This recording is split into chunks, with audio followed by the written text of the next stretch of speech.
கோபி, ஆசிரமத்துக்குள்ள போறதுக்கு பின்பக்கமா ஏதாவது ஒளி இருக்கா பாக்கலாமா? இது ஆசிரமம்னு சொல்லாத, விட்டலாச்சாரிய படமே எடுக்கலாம் போல் இருக்கு. எங்க காலை வச்சாலும் கதவு தானா திறக்குது. எனக்கு என்னமோ இவனுக்கு கள்ள கடத்தல் நடத்துறாங்களோன்னு தோணுது. நம்ம கையில மாட்டிக்கிட்டாங்கல்ல, அந்த சனீஸ்வரன் கிட்ட மாட்டிட்ட மாதிரி பின்னி எடுத்துட மாட்டோம்.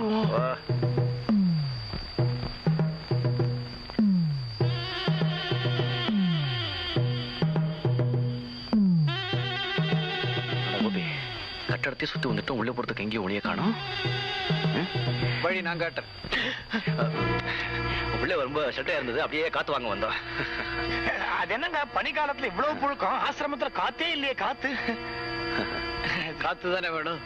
வாங்க என் கூட. என்னடா அது? அப்படி ஏதாவது ஆச்சுன்னா இருக்குல்ல ஆயுதம். உனக்கு இருக்கு, எனக்கு ஆண்டவா. உனக்கு உண்மையை சொல்லுங்க, நீங்க யாரு? முதல்ல நீங்க யாருன்னு நான் தெரிஞ்சுக்கலாமா? நான் ராமசாமி, இந்துஸ்தான் நியூஸ் உதவி ஆசிரியர். இது Suma, American Herald India reporter. ஆச்சரியமா இருக்க. நீங்க நினைக்கிறது கரெக்ட்.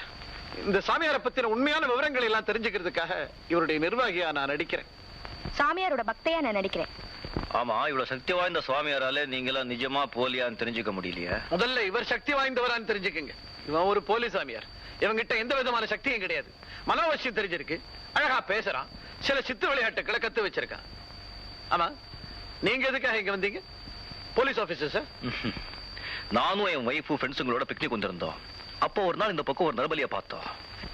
அப்பல இருந்தே நாம பல கொடுமைகளுக்கு ஆளாக்கிட்டோம்.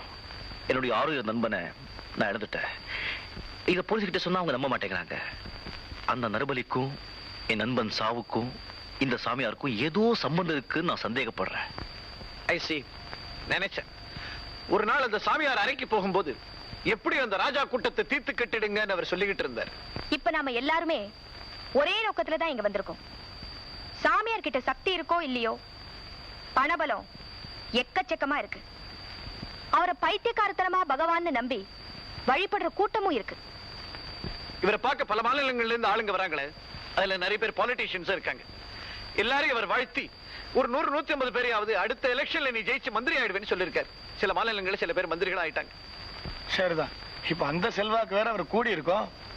அவர் போலிங்கிறத தெரிஞ்சுக்கலாம், ஆனா நிரூபிக்கிறது தான் கஷ்டம். நான் நிரூபிச்சு காட்டுறேன். இந்த மாதிரி போலீஸ் சாமியார்கள் நாட்டுல ரொம்ப ஜாஸ்தி ஆயிட்டாங்க. இவங்களெல்லாம் சும்மா விட்டுடக்கூடாது. இங்கேயே ரொம்ப நேரம் பேசிக்கிட்டு இருக்கிறது உசிதம் இல்ல. ரூமுக்கு போலாம். நரபலி பார்த்துதான் சொன்னீங்களே, அந்த டீடைல்ஸ் சொல்லுங்க, எனக்கு ரொம்ப ஹெல்ப்ஃபுல்லா இருக்கும். வாங்க போகலாம்.